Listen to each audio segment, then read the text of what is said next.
our discussion, how do we build the image generator along with the convolution neural network? How do we utilize this particular concept of image generator and then also develop the convolution neural network? So we are going to build the convolution neural network on the images of this sort. So there are very few limited number of images.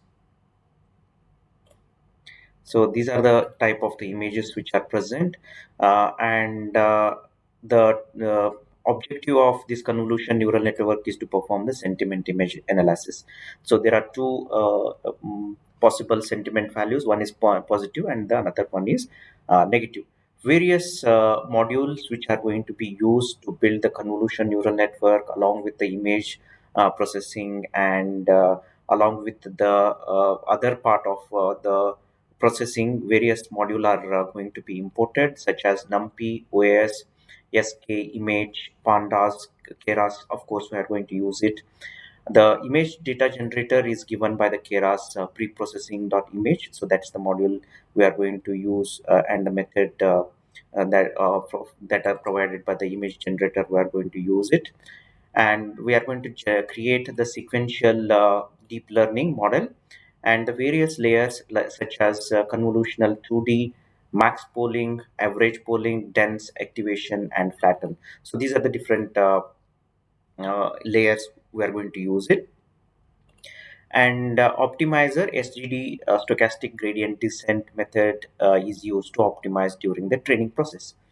Now, there is a one more important concept that is covered during this presentation is stratified k-fold. So this is become part of the code is become very interesting because we are using both the image data generator along with the stratified k-fold. So k-fold is the number of folds which are created during your training process. When you are applying the cross validation technique, you need to create the several folds. Say suppose 5 cross fold cross validation, then we need to create the 5 folds.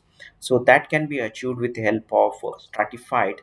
And basically the stratification is a process in which the distribution of the classes are kept uniform in each of these folds which are created. And initially the chdir is used to change the current directory location. So let me execute and go to the place where the data and the all these images are kept. So this is the place where the images are kept. So this is the im path and the folder is im. And as I have told, this is consisting of the images along with the these type of images along with the ground truth. The ground truth is are nothing but the labels for each one of the images. So for example, you take a sixth image, it is negative, seventh one is positive, so on. The sentiment image is given in the second column. So this particular will create us the ground truth for the given set of images. And we will also create a uniform standardification of the images by resizing the images to 256 by 256. And we will keep the all the dimension of the images to 256 by 256 along with the third 3 as a third rgb information. And there are two classes, and we will list out all the folders which are present in our directory, and we will initially create the data frame. Let me run this and show how the data frame for the uh, ground truth information is present. So the ground truth class variable here, class label. So this is a data frame that is created. Now you can see, and it is indexed with the help of the image name itself. So one 3.jpg, it should be extracted as a positive. After that, I will explain two very important methods which are written in this Python code. One is create image set. Now, the first one is that suppose if you take a look at it, all the images are present in a folder. Now you can have a multiple such folder, and each folder is having many such images. Now, how do we read out? So instead of reading and every time whenever the folds are created, you need to read and access the directory and read it into the memory, it may be taking a lot of time. Instead of that, there is a one particular concept of IAM dictionary, image dictionary itself is created. Basically, image dictionary stores two things. One is the image with a standard size and the shape of that particular image along with the sentiment information. So it is basically tuple is created in this particular for loop. So for loop basically going through each one of the image, okay, that is present in all the in the folder. So it will read that image and it will also access the what is the class label using by the splitting the class path information, and then go for accessing the data frame and get the whether it is positive or negative.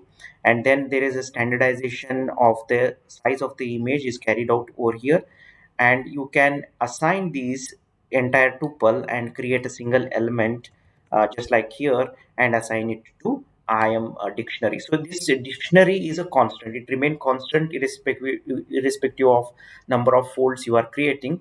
But whenever you are creating the new fold, you can access the IAM dictionary and pick up those many number of images. So that's how the idea of creating the image set itself over here. Second important method that I want to explain, which is becomes very basis of the complete coding, is the load data. So whenever the load data basically will be called with a set of paths. So if I have a training set and the entire training set is split into few number of blocks, few number of folds, say four flow folds will create the training set. So only those paths will be created as a training path, and remaining the last fold will be considered as the test path. Now it will receive only those image, only the paths corresponding to those images, and it will refer to the IAM dictionary, which is already created and written by the previous of method create image set. That is a method, and it will pick up those images which are part of the train set paths from the IAM dictionary and creates the new set. So this new image set is particularly more suitable for training our convolution neural network. So basically, from the given set of folds, it will refer to the IAM dictionary and it will prepare the image along with the target class label and prepare it ready for the neural network to be trained. So the same procedure is followed for the test also. So it will refer to the images paths which are given to the load data, and it will refer the IAM dictionary, and it will pick up the images as well as the its class label and create the set which is most suitable for the uh, training the convolution training as well as during the validation process. So and then once that set, so this is the set particularly for the first fold. So first four folds are creating as the image set, and the last one will be kept for the testing purpose. So that's the first iteration of the cross validation. So it will create the X train image set also, and along with the some extra processing in order to make it the target suitable for the training the convolution neural network. So the outcome we want in terms of the categorical, so we will apply the categorical method on the Y test set and create the categorical information on the testing as well as the training sets. Now, the final outcome of this load is that it has received the set of image paths both in terms of the training as well as the testing, and it will retain the two important sets. One is training set and white train set along with the binary pattern. So binary pattern is the initial exactly before the categorical changes, and also it will return the same information for the X test set, Y test set as well as Y test binary. So these three informations for both the training and testing are written by the load method. So once the given combination of the folds, the job of the load is to prepare the respective images and create the train X train set, Y train set.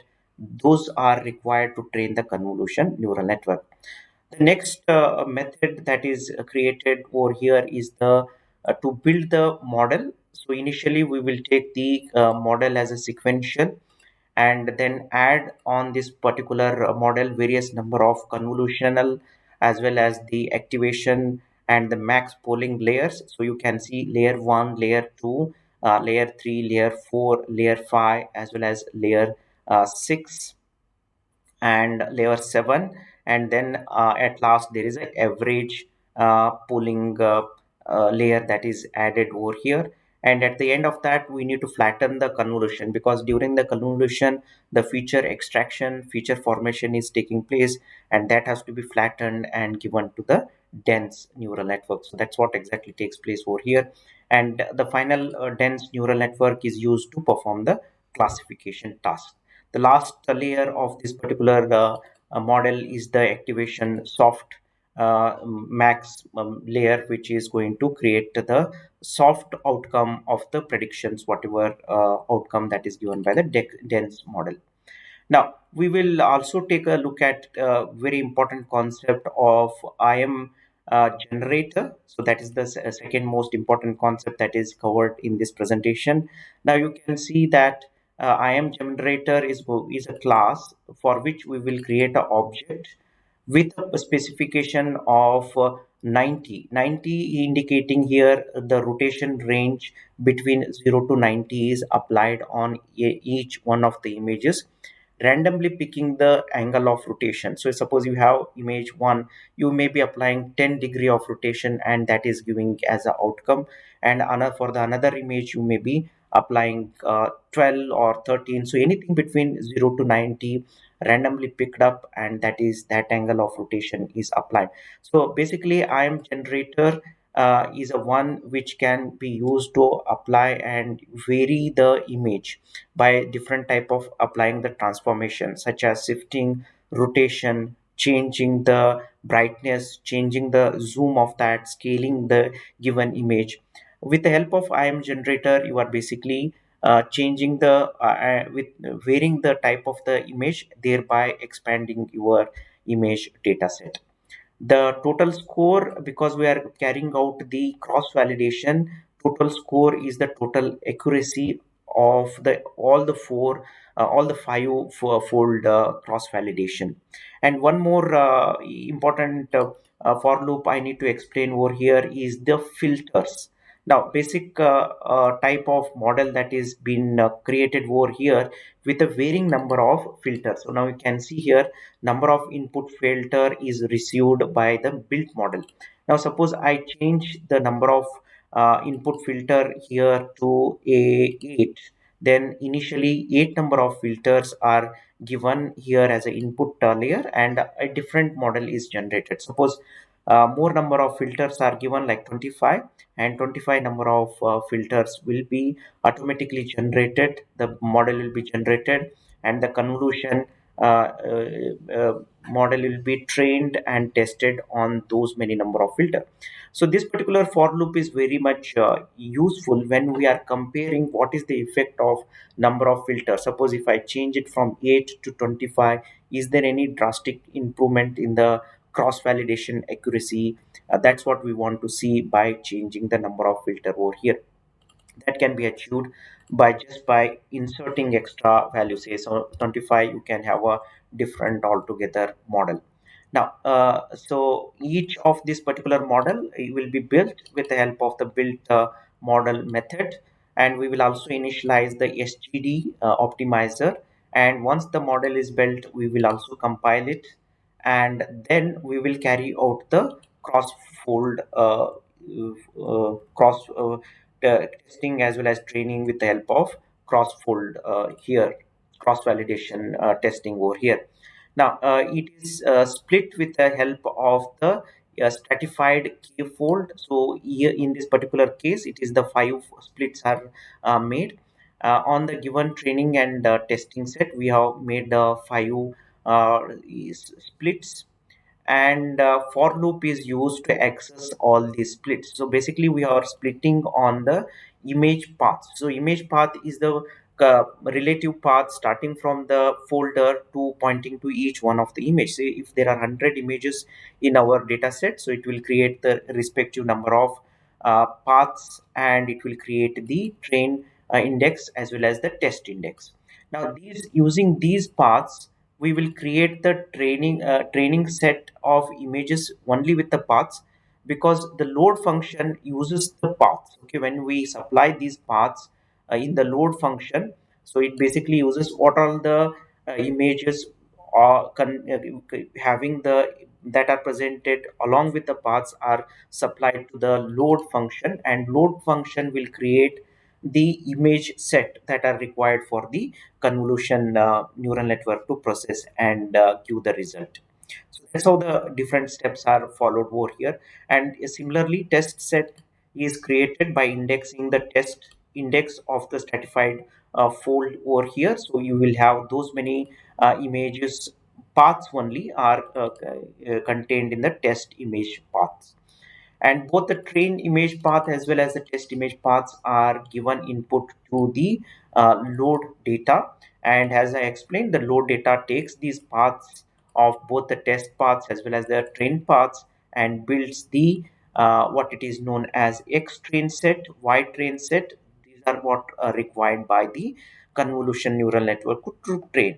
Now, very interesting, another concept that what we have introduced is the image generator. Now, fit method of the image generator will calculate the various parameter on the entire data set. Suppose we are using the specific mean for the entire training or standard deviation, those type of parameters are computed during the fit method. So when you apply it on the entire uh, training set, so we will get back to those parameter and they will be utilized during the flow method. Now, it is important that you apply this fit only on the training. So the variation in terms of the data generation is applied only on the training data set, not on the testing. Now, because we want to train on the more number of samples, therefore we will only apply it on the training data set. And after fitting the on the train data set, we will extract create the train generator. Basically it is an iterator to point it to each one of the image which is generated by changing the various parameter. And one thing is that we can use the generator and extract each one of the image, but fortunately we don't have to extract each one of the image. There is one more method that is given by the keras, that is called as fit generator. When you use the fit generator, you can directly supply the train generator, that is basically an iterator. You can give it to the fit generator. Now fit generator accepts the train generator iterator, and then it will train on this particular data set itself. Now you can evaluate the model that is fit.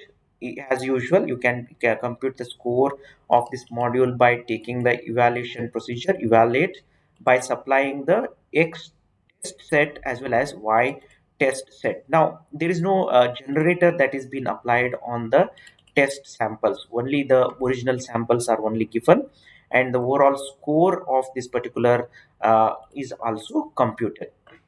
Now, I have already executed the two iteration for this particular technique, because it takes a few minutes in order to execute it completely. Now, you can see at the end of each iteration, the cross validation is computed. The cross validation will be the total cross validation will be divided by that. Okay, so that is computed and it is giving out to be 0.75 over here. Now, this is an example of building the convolution neural network along with the stratified as well as utilizing the image generator. I hope you have understood this particular code. The code link is also given in the description below. You can refer to the GitHub link consisting of the code. If you have any query or suggestion, you can write it to my and me, and I can try to improve the my video quality as well as the content of my video. Thank you everyone for watching.